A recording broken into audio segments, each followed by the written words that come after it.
All right. Well, it's very good to have everyone with us this morning. Hope that you're all doing well and ready to continue through Matthew 16. This is a chapter that, as we mentioned last week, something that we're all very familiar with as being members of the Church of Christ and the Lord's Church, that this is a chapter where we go for our very foundation for our existence, and that of Matthew 16:18. But when we're going through this information, we're not needing to lose sight of other things that are going on inside of this chapter. So it's the same situation that we've made mention of several times in our study, and especially going through 1 Corinthians, that when we are thinking about this material that's written, the things that are recorded in the gospel accounts, the letters that are being sent out, are those things, or are these things being recorded just for the simple fact of being able to answer denominationalism? No. Now, those things are in there. But when we're looking at specifically going back to our Corinthians study, when we're thinking about the things that are recorded in 1 Corinthians, think about 1 Corinthians 13. When you think about 1 Corinthians 13, what's the first line of argumentation that comes to your mind? What do we use 1 Corinthians 13 for? Oh, the love chapter, that's what they say, right? All right, well, it is the love chapter, but then as Jordan said, a lot of times our brain goes there for answering whether miracles are still happening today or not. That's in there, but that's not what that chapter is for. So really, as Adrian mentioned about that being one of the greatest chapters that you have being of description of what love is, that's what that's for, and that chapter is not, so even with that, is that chapter aimed at denominationalism? Is that aimed at people in denominations? No. Who's it for? It's for the church. So when we go to this material and we're studying these things, we're looking at us first. And so as we're going through chapter 16, and this is going to be the first mention that Jesus has about the establishment of His church, we're needing to view it in the context of what all is transpiring, what all is happening, so that we can get a better grasp on what's going on. So at the beginning of this chapter is where you have the scribes, or the Pharisees and Sadducees, joining up for the first time since Matthew 3, desiring to see a sign from Jesus. Jesus gives the response of them being hypocrites and how they try to read the sky and be able to tell the future with the weather, but yet with everything He's doing, they can't tell the signs of the times. Now that has reference back to the Old Testament prophets, individuals like Daniel, Isaiah, and all the different ones that were making messianic prophecies of His coming. And that all these things are happening, all these things are coming true, and you can't tell what's happening right in front of your face. Jesus leaves them, departs from them, and He's going to be spending time with His apostles by themselves. And we mentioned, again, that this is the danger of shutting our eyes, ears, and hearts to clear truth. And it's the importance, it shows further the importance of being honest with the information that's being given to us.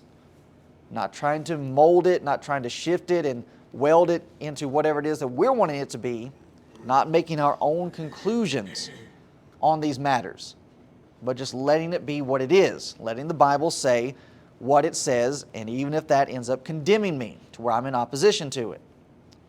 All right, in verse 5. When His disciples were come to the other side, they had forgotten to take bread, and Jesus said unto them, Take heed and beware of the leaven of the Pharisees and of the Sadducees. And they reasoned among themselves, saying, It is because we have taken no bread.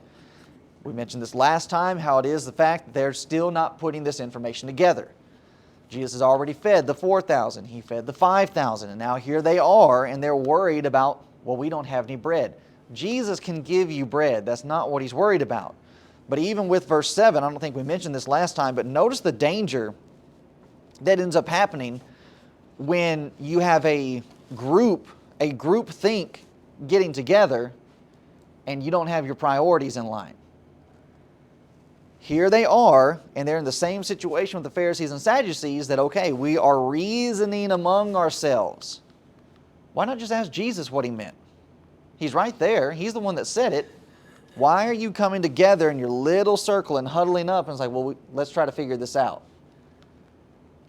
And to a large degree and in a lot of situations, you have people that will try to do that, and all they're doing is pooling their ignorance.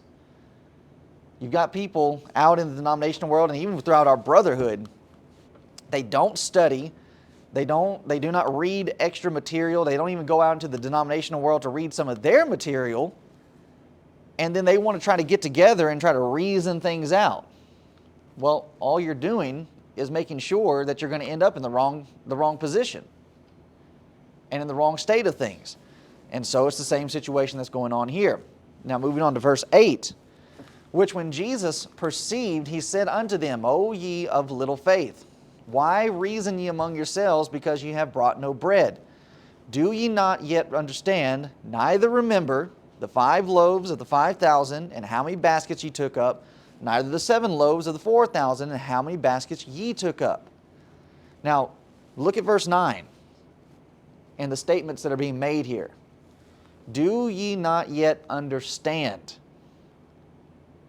Now, what question was it that Jesus asked his apostles back in Matthew 13:51? Okay, he's gone through all of these parables that are being descriptions of the coming kingdom, how it's going to happen, who's going to be in it. And in fact, in a lot of those parables, he's describing what's going to happen to the Jews. And at the close of that, he asked them, do you understand all these things? And what did they say? Yes. They said yes.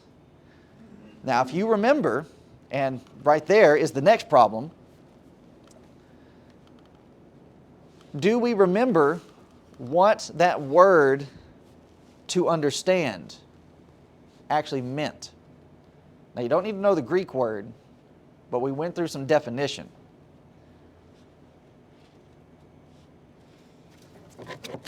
What does it mean if we're going to properly understand in light of just overall Bible study? What are you going to have to do? We have to comprehend. Right? I think I know what you're going for, but it's hard to understand the question you're saying. So when we're going through and we're trying to understand all that Jesus is teaching, what are we going to have to do with the material? To go and teach. Huh? To go and teach. All right, we're going to have to go and teach, but before we can go and teach, We have to apply it to our lives. all right, applying it, comprehending it, but here we are in Matthew 16. You have to comprehend it his way and not our way. Okay.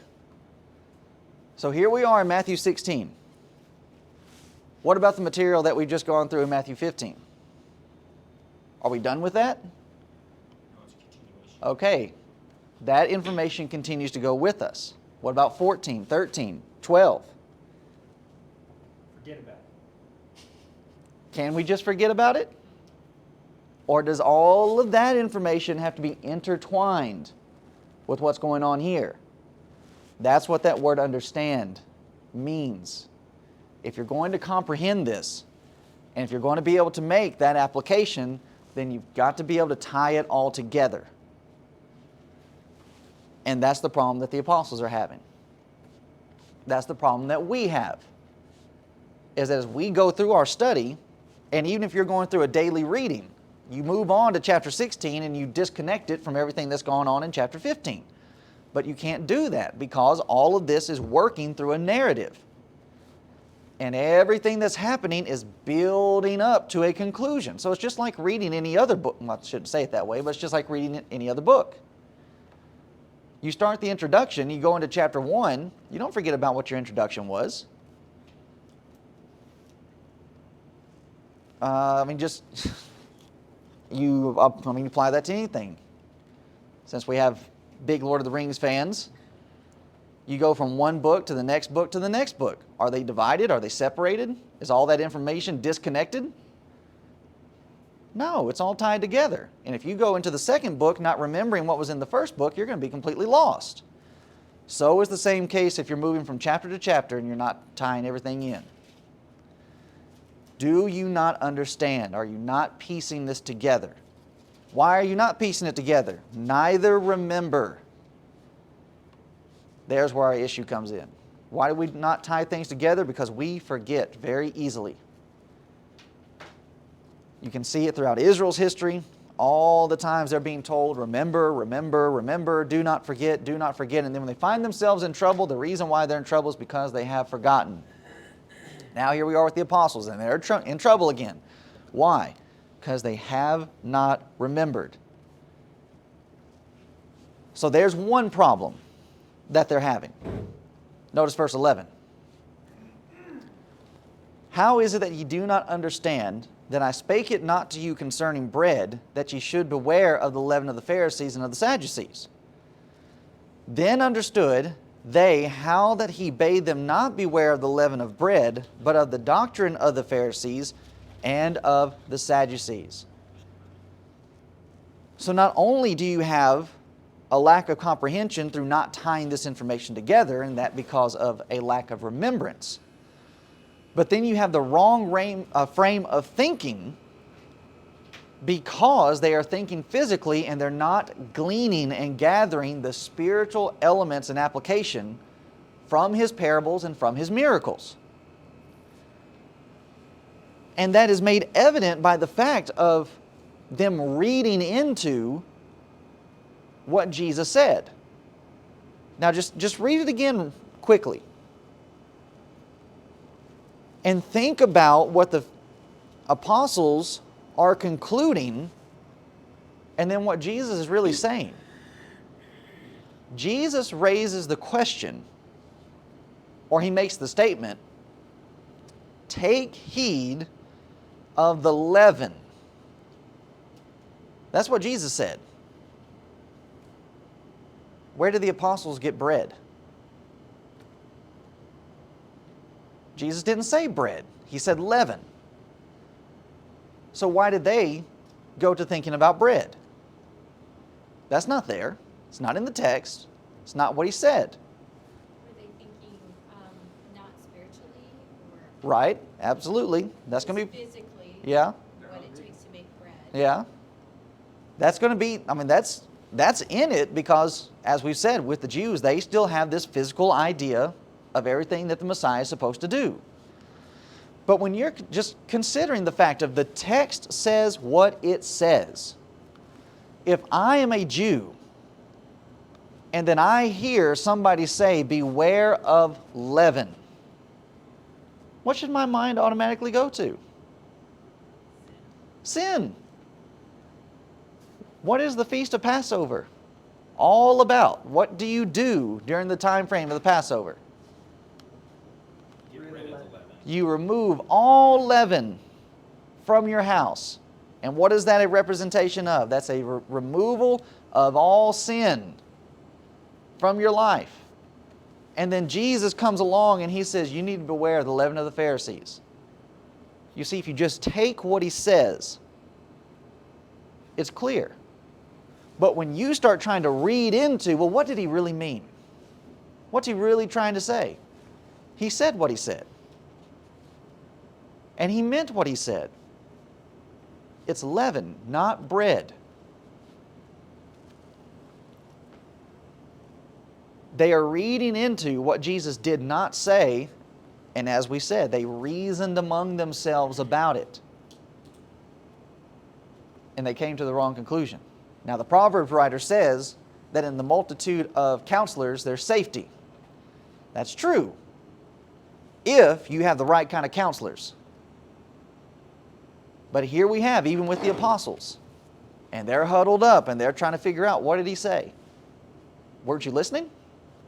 Weren't you paying attention? He said, beware of leaven. If we do not let passages say what they say, then we will start trying to read into what it doesn't say. This is a big lesson because this is what's going on all around us. The reason why we have so many denominations, so many divisions, is because of people reading into what Jesus said instead of just taking it at face value. If Jesus was talking about bread, what would he have said? He would have said bread. So you just take it a step further. Jesus said, Mark 16:16, he that believeth and is baptized shall be saved. Simple as that, isn't it? Says what it says. But then you have people that will get together, reason among themselves, oh, but that's not what he meant. It's faith only. Oh, really? They've got the same problem here with what Jesus is saying about leaven. Oh, he's not talking about the actual doctrine of the Pharisees. He's talking about literal bread. It's nonsense. It doesn't make any sense. And just to take it a step further on how it is that people are able to understand clear writing. We have a lot of people up in arms, pun intended, over the Second Amendment. Now, here's what it says. A well-regulated militia being necessary to the security of a free state, the right of the people to keep and bear arms shall not be infringed. Oh, but that's talking about hunting. Oh, really? It says hunting in there? Let me see. Where are the militiamen? Oh, I don't see anything about hunting in here. What are they doing? They're reading into something that's not there. Hit the key. A well-regulated militia. What does a militia do? Militia is not for hunting. Militia is for self-defense. A militia are the Minutemen that were to be called up at a minute's notice so as to fight an enemy. What is this Second Amendment talking about? This is talking about war and going into battle. So when it comes into all of these individuals that are wanting to try to read into, well, that doesn't give you the right to, bear militaristic type of arms. Well, if we're talking about militia, and that's a military, then what kind of arms should I be having? Anything military. I should be having anything that the military would have. It's amazing to me how so many people can easily read this. But then when it comes to passages like Mark 16:16, it's so difficult. It's the same logic, it's the same understanding in both places. It says what it says. And anybody that would try to read into it has an agenda. So is the case with Mark 16:16. Anybody who would try to read into Mark 16:16 has an agenda. And it's not to follow Christ, but it's to push their own view.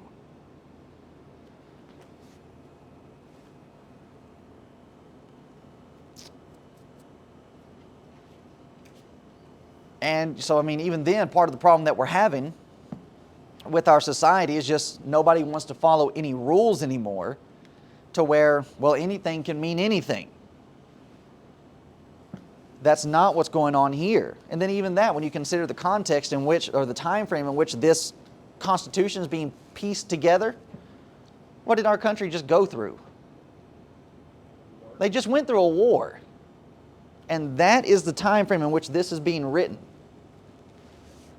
And when you consider the time frame in which Mark 16:16 is being written, Luke chapter 24, Matthew chapter 28, and that Jesus is going to send out his apostles and they're going to go out and to preach the gospel.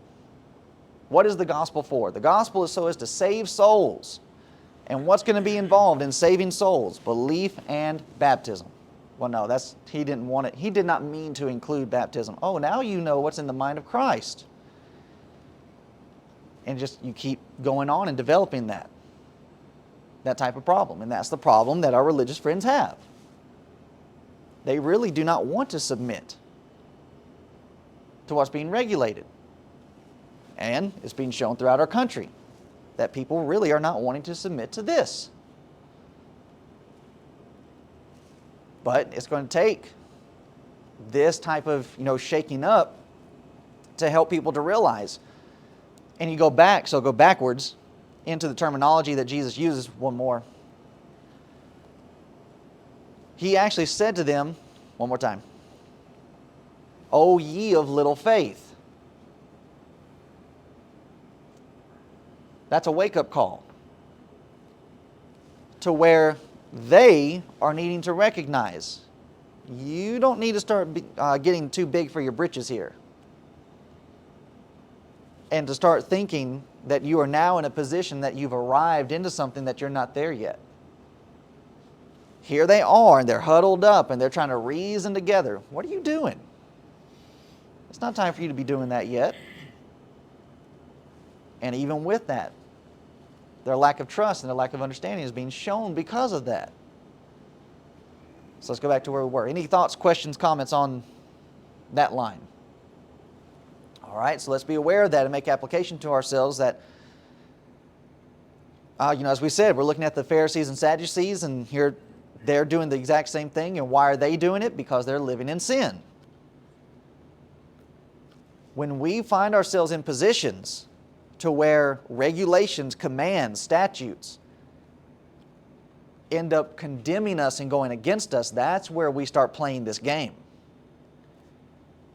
To where we start trying to read into things that aren't there so as to make loopholes and excuses that aren't there either. All right?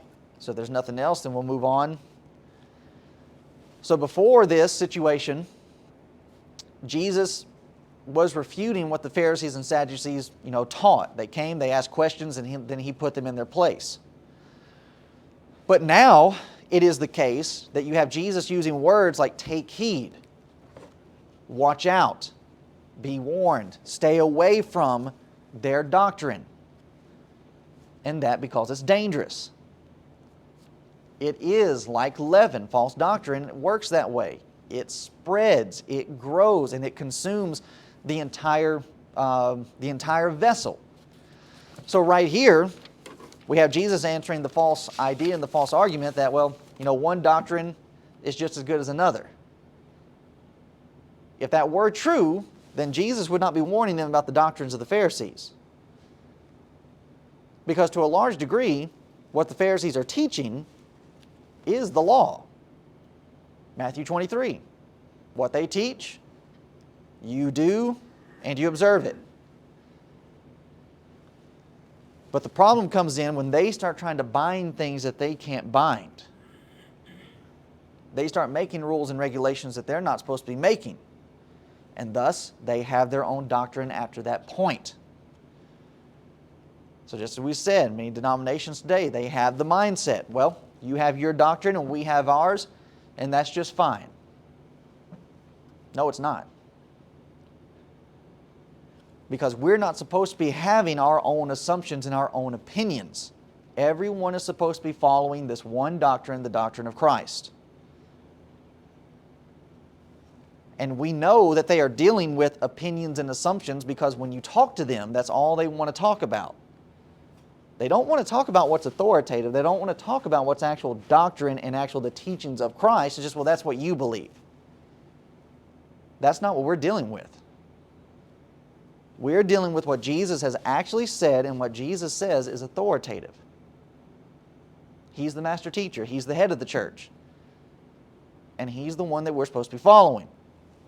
But if we fall into the same trap of, that's just what you think, or that's just your opinion on this, so on and so forth, then we're going to start finding a way to read into what's being written, because that's all it is, just an assumption. Well, your assumption is just as good as mine.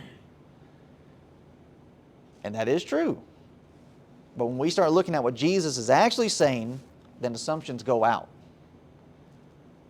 And that now we're just simply dealing with book, chapter, verse. That's the law on it. All right, so any other thoughts? Rolling around? Okay. Yep. In case you missed it, you can learn more about that from our test. Right, yeah. Check out our Facebook page. All right, so verse 13. After this, Jesus came into the coast of Caesarea Philippi. He asked His disciples, saying, Whom do men say that I, the Son of Man, am? And they said, Some say that thou art John the Baptist, some Elias, and others Jeremiah, and one of the prophets. Now, before going into some of the points here, I wanted to meant to double check something and I forgot. So give me just a minute.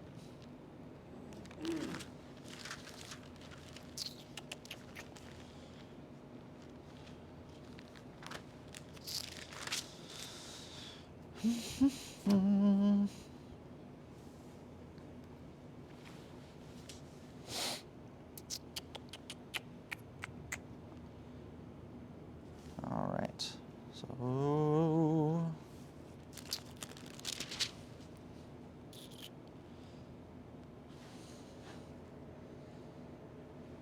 all right. So as far as I can tell from my notes and cross references, this is going to end up being the same place.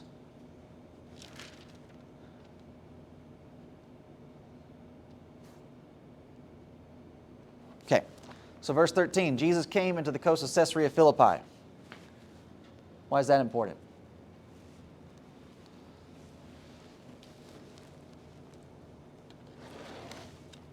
Who else is from Caesarea?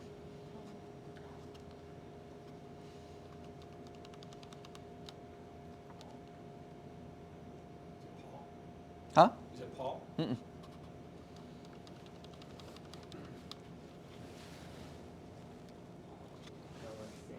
Just go ahead and say it so we can. I don't know. Am I right? We won't know until you say it. Can you read my mind? Can I just look real quick at the beginning of the Cornelius? This is where Cornelius is from. Here's Jesus walking on the earth, and one of his stops is in Caesarea. So is it any wonder we have been recorded about Cornelius what we have recorded about him? Prays, fears God, gives alms.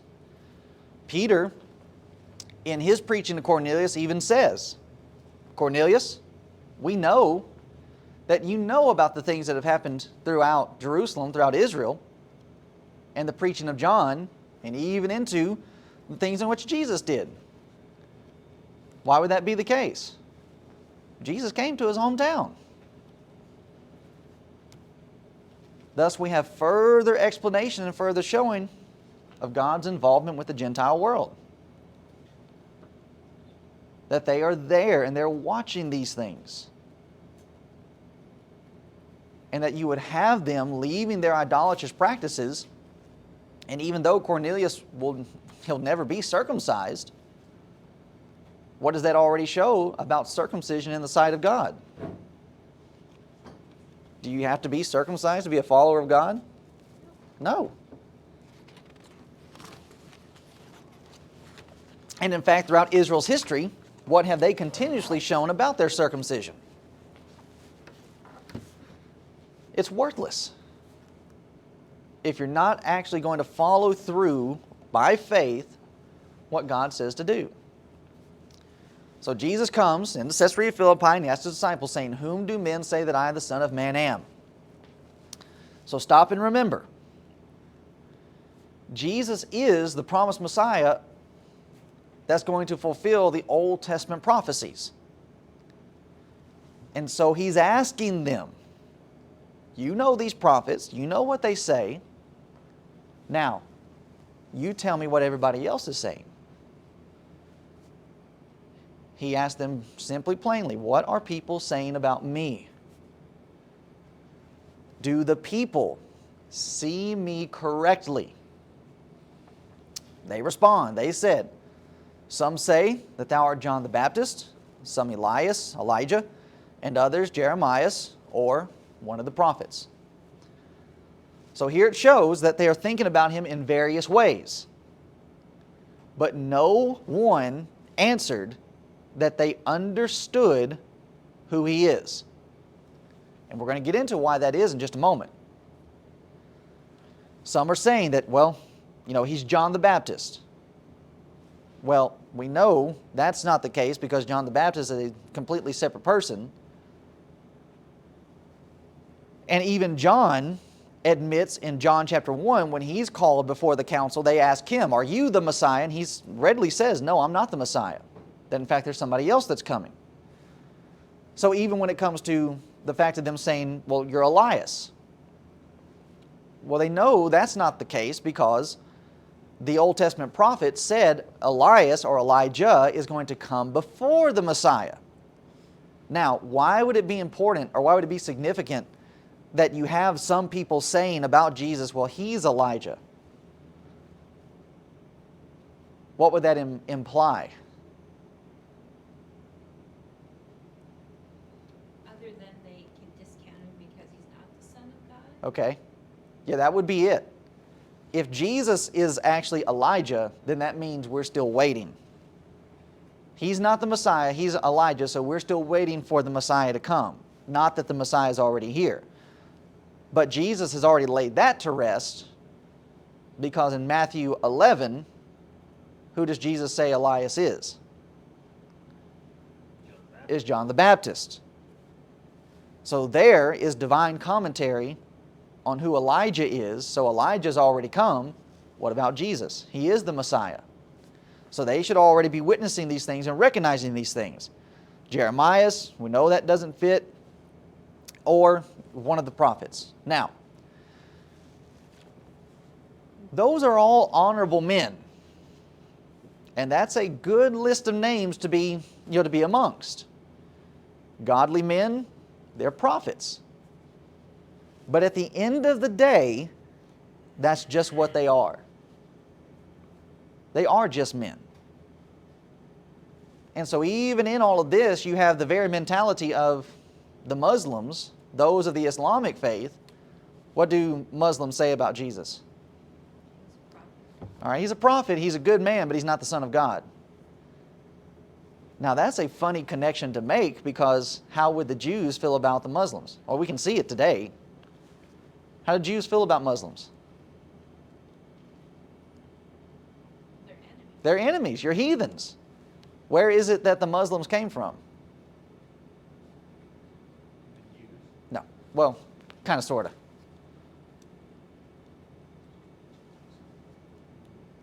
Well, let's do it this way. Where did the Jews come from? All right. But you go back to beyond Israel. All right. Go on beyond Jacob. All right. Now you've gone too far. Oh, Isaac. Isaac and Ishmael. Okay.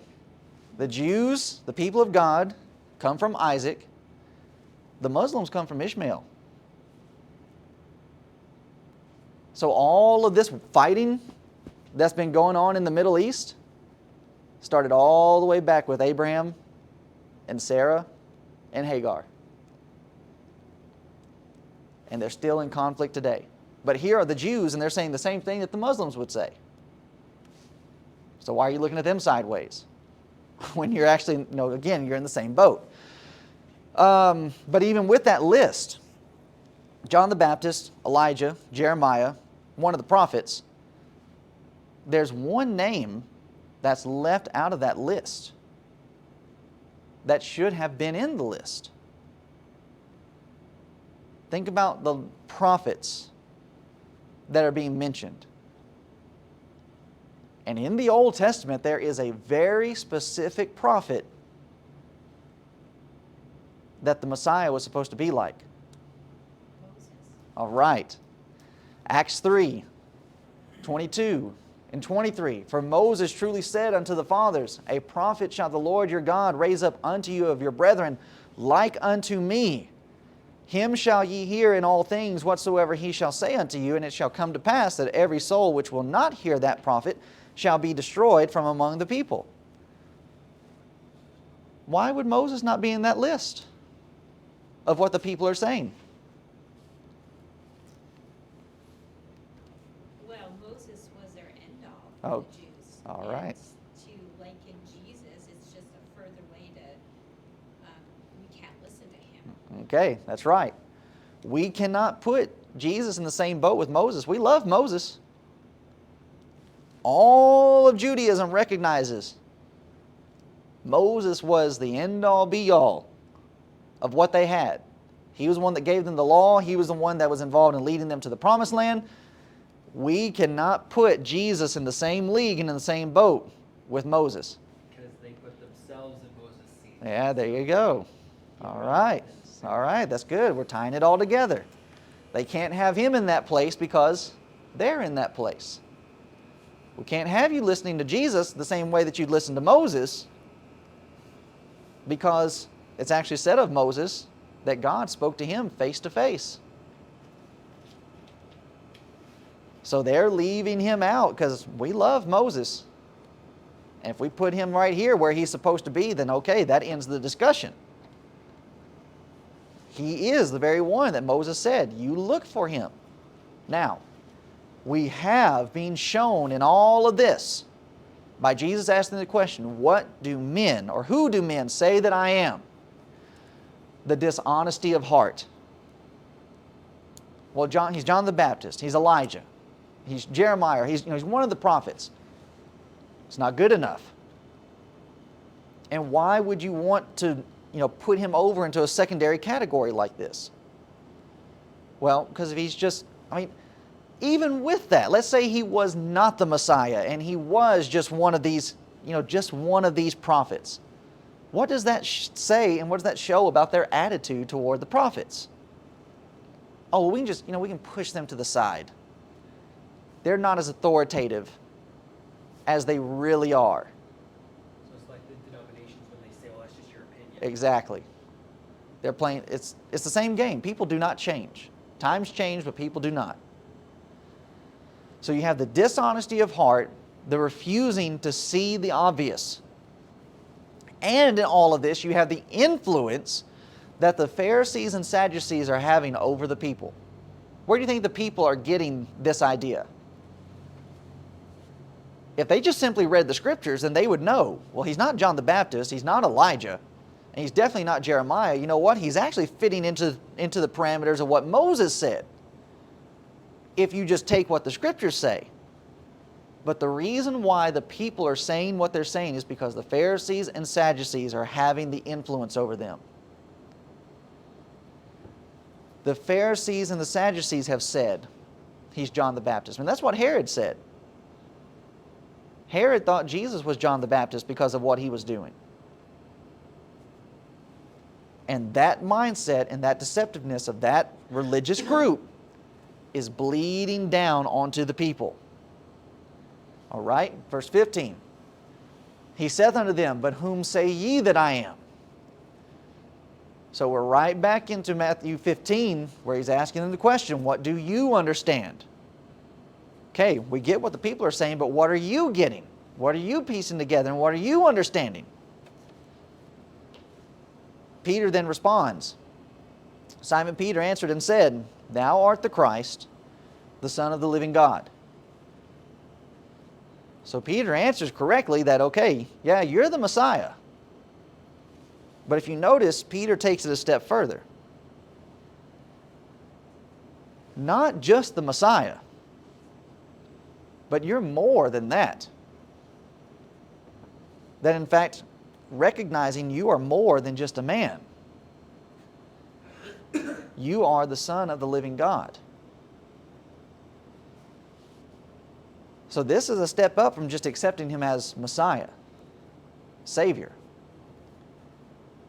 But it's as Peter will preach on the day of Pentecost, you have crucified the Lord and Savior, King and Messiah. So the difference we're being shown here, the difference between the Jews' influence over the people and that of the disciples that are following him and trying to understand what he's saying. You go to verse 17, you have the response that Jesus gives. And Jesus answered and said unto him, blessed art thou, Simon Bar-Jonah, for flesh and blood hath not revealed it unto you, or unto thee, but my Father which is in heaven. Now, when we started our study, and Jesus first begins his preaching, we have him talking about this class of people all throughout his sermon. The blessed. Who are the blessed? Poor in spirit, hungry, thirst for righteousness, Okay. born Those that are going to follow after and take the characteristics of the Beatitudes. So just as we said, even though we're all the way in Matthew 16, this brings us all the way back to Matthew 5, 6, and 7. Blessed art thou. The people that are going are willing to confess the way that they do. And what the people are saying, that's nice. But the difference is shown right here. Why did they not see more? And it's because they're not committed to the Sermon on the Mount. And what we have Jesus saying here, for flesh and blood hath not revealed it unto thee, but my Father which is in heaven. We're right back in Matthew chapter 11 and verse 25.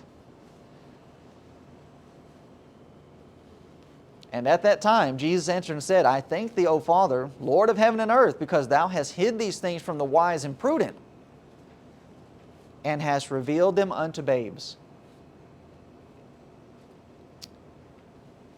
Why was it that Peter was able to see these things and confess this, but yet the others weren't able to see it?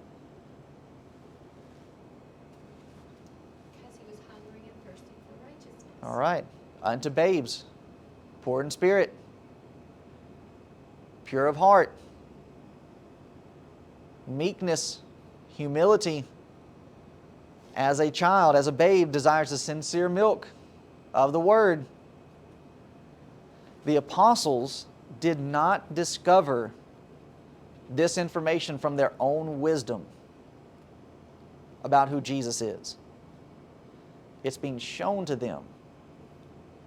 Revealed, revelation is being made to them. That this information is known by divine revelation. Was there not signs, or were there not signs at Jesus' baptism? Yes, there was. The Spirit descended from heaven in the shape of a dove. There was a voice from heaven saying, this is my beloved Son, in whom I'm well pleased. There was all kinds of revelation being made. Was there not revelation by His own work, by His teachings and the miracles that He's performing? Absolutely. These are the means, this is the way in which it is being revealed unto those that will accept it. So just like with the apostles, the same is the case for us today. We do not discover the truth by the wisdom of the world or by our own wisdom. This is truth. We know that this is truth by what is revealed. And so the reason the others of Jesus' day did not see was because they had their own wisdom guided by wrong attitudes. And Paul writes about that very same thing in his Corinthian letter. Yeah, I don't have it in there. In 1 Corinthians chapter 1, what does he say about the wisdom of this world? Where is the wise? Where is the scribe? Where is the disputer? They've fallen away. And that because the wisdom of God, which is foolishness in their eyes, has actually made them foolish. If you're wanting to try to sit down and to come to this by what it is that you can simply figure out, by what the world says, the world standards are, and what philosophy and earthly wisdom would say, then you're going to fall short every single time. But that if you will simply go by what has been revealed, well, that's the mind of God. That is His wisdom being given to us, served to us on a plate. and that if you'll simply take His wisdom, then you'll be far above anything that the world would hope to establish. Now, it's with all of this that's going on and that's been said that then leads us into one of our best known and most loved passages of Scripture, Matthew 16:18. And I say also unto thee, that thou art Peter, and upon this rock I will build my church, and the gates of hell shall not prevail against it. The confession of who Jesus is. You are the Christ, you are the Messiah, but you're also the Son of God. That He is the rock upon which the church is going to be built. And again, we have from this section another great application of where people try to read into what's not there. When we come to this passage, and you have the Roman Catholics, for example, what do they try to read into this passage? Peter's the first pope. Peter's the first pope. Peter is that rock upon which the church is being built. How does that make any sense? We are in this context of who Jesus is. Who do men say that I am? Who do you understand me to be? Well, you're the Christ and you're the Son of God. Excellent. We're going to build the church on Peter. All the attention is on Jesus. And now we're going to shift over to making Peter a man, a mere mortal, the foundation for all of this? Does that even fit in line with what the prophets said? Haven't the prophets already made mention about a rock that's going to come from God? And what it is that that rock is going to end up doing? Didn't Daniel, in dealing with Nebuchadnezzar and the great image, Daniel chapter 2, when he gets done describing the image and all these different kingdoms, what ends up coming into view? What ends up happening to that image?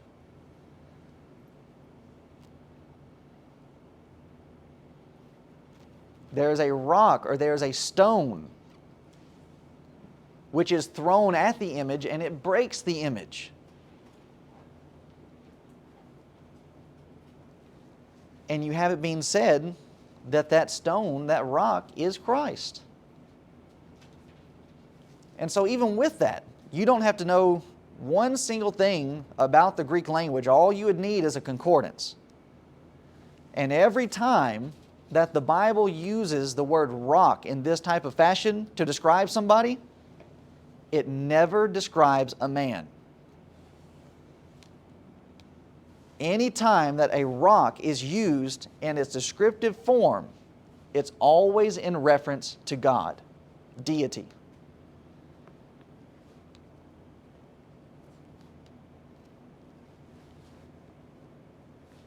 To where even when you consider other passages like Matthew chapter 21 and verse 42, Jesus makes reference to Old Testament prophets, and Jesus saith unto them, did ye never read in the Scriptures, the stone which the builders rejected, the same has become the head of the corner. This is the Lord's doing, and it is marvelous in our eyes.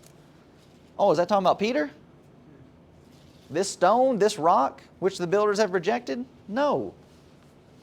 That's talking about the Christ. 1 Corinthians 3:11, for other foundation can no man lay than that is laid, which is Jesus Christ. Christ is the foundation, but then the Roman Catholics want to go backwards to Matthew 16:18. And it's, no, this is talking about Peter.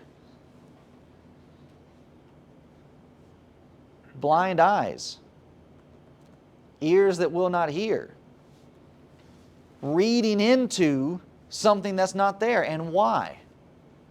Because they have an agenda. Why do they want Peter to be the foundation? Just look at their denomination. Look how it's set up. They have a man that sits in control over the entire church. So they want to go back here and insert something that's not there so that they can have the setup that they have. But it's just not there. Then you take into consideration what Jesus says, that I'll build my church and the gates of hell shall not prevail against it. The gates of hell, the gates of Hades, or the grave will not stop this from happening. Now that has its connection with Jesus and His death, burial, and resurrection, but it also has its connection with everybody else. When the apostles all end up dying, is that going to stop the church? No. It's going to continue to go on, going to continue to grow, and it's going to continue to progress. Well, what about those in the first century? What about Timothy as he gets older? What about when he dies? What's going to happen to the church? The grave is not going to have any power over it. And so you go on throughout history, even into the Dark Ages, where the church is being pushed underground. It was still there and it was still in existence. You bring it over into our country and all the great preachers that we've had that have brought the truth and the establishment of the Lord's church throughout all the states. What about when they die? What's going to happen to the church? It's going to press on. What about when I die? What's going to happen to the church? Is it going to stop just because I'm not here? No. It will continue on. And that's a vital lesson because you have, you can definitely see it with the schools of preaching when they first got started. Freed Hardeman, Harding, Lipscomb, Bethany College, Alexander Campbell, and all those different places. As those men began to deteriorate, and as they got closer and closer to the grave, they were not willing to let go of the work. They weren't willing to let go of the school. Because the mentality of, how's this going to go on without me? And even with the Memphis School of Preaching, they had an issue with Brother Hearn, because they had gotten so fixated on, well, this institution or this thing is the way that it is because of me. And if I go, what's going to happen to this institution? The same thing happens with elderships, with preachers. They start getting into works and they start getting into areas to where it all becomes about them. And they have to have control over every little thing and every little aspect, because if I don't, then what's going to happen to it? It's going to crumble and it's going to fall short. And that type of mentality ends up putting a huge hindrance and a huge burden on the local congregation. Because then you have a person who puts themselves in a supreme place of leadership, almost like the Roman Catholics. You end up having popes in the church,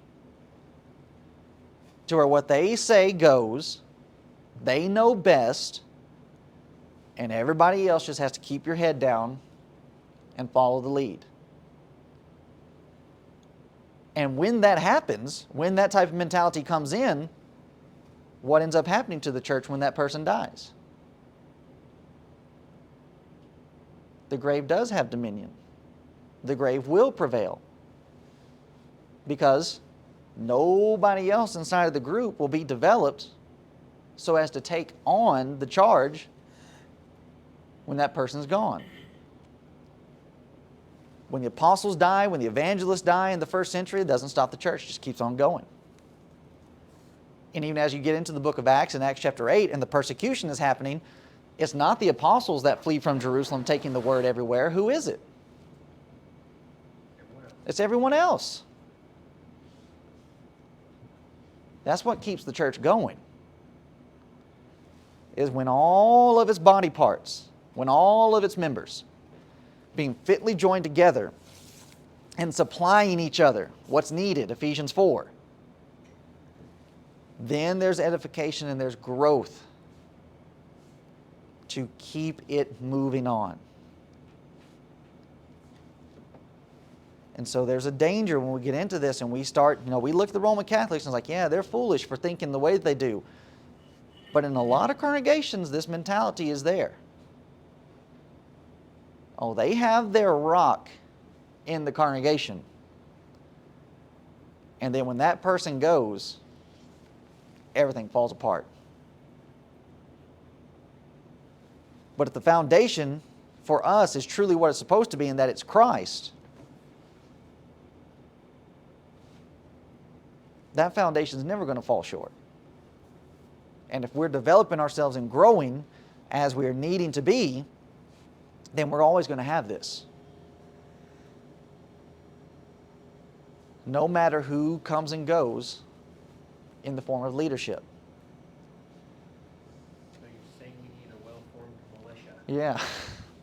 Keep the secure state. So a prime example of that is a few classes ago when we were in Matthew 14, and I just couldn't get Herodias out of my head. And then I said it was Herodias that danced before Herod. And there's a couple of you that were trying to point it out that no, it wasn't Herodias, it was the daughter. But who won in that exchange? I did. And I had to be, it was You're point. laughing back here, by the way, just to let you know. Well, and that's really helpful. I'm kidding. And then it had to be, it had to be brought to my attention afterwards. And that's just, I don't know if somebody actually just read it or what, but that's what you should have done. You should have just kept pressing. It's just like, no, read it. And okay, that's fine. That situation would have been no different than how many times people say that Moses built the ark.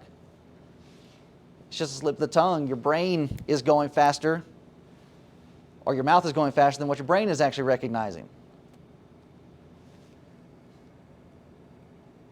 So in that in that example, or in that situation,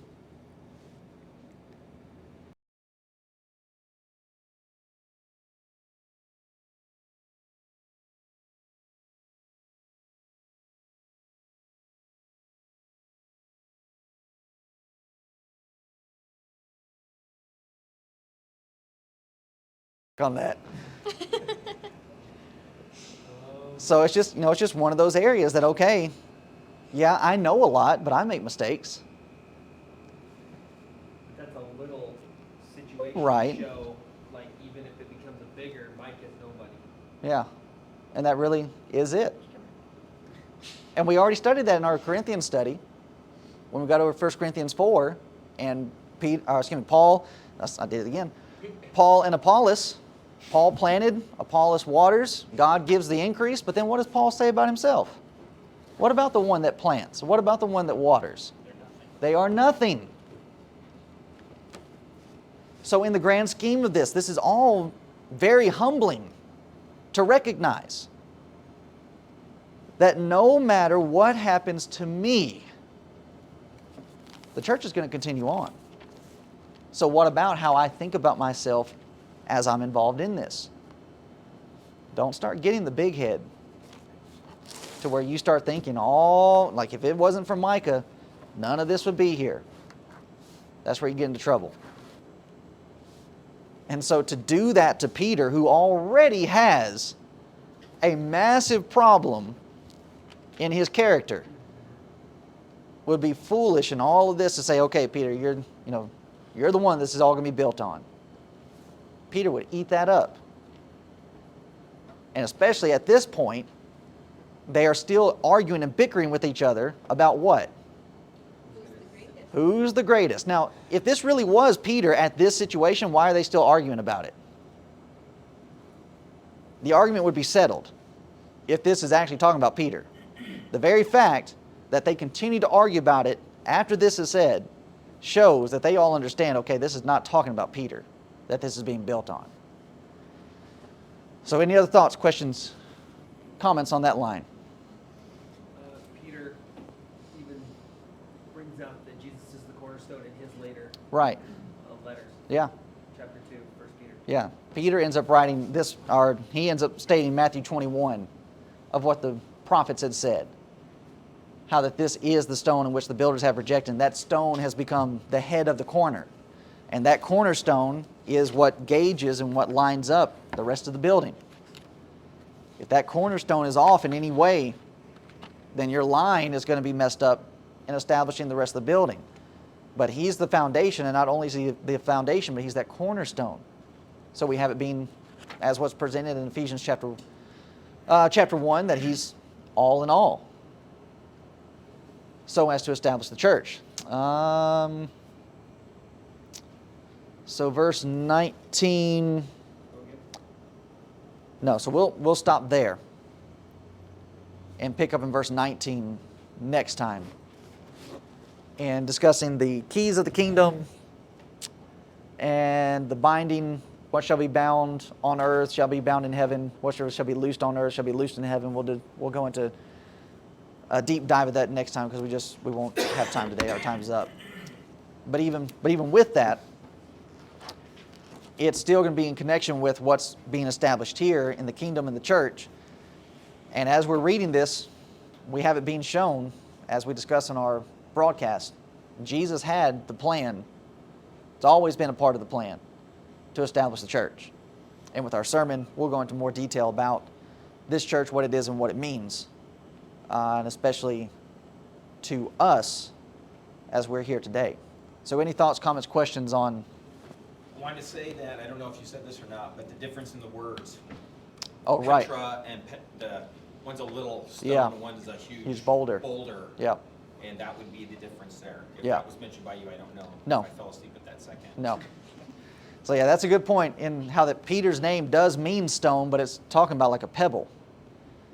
So Peter is a pebble, but then the stone, as we've already discussed, this huge rock, this huge boulder, in which the church is going to be built on, well, yeah, those two things aren't lining up. And then as you connect them back to the Old Testament prophecies, it doesn't connect at all. So yeah, that's a good point of argumentation to use in battling that idea. All right, anything else?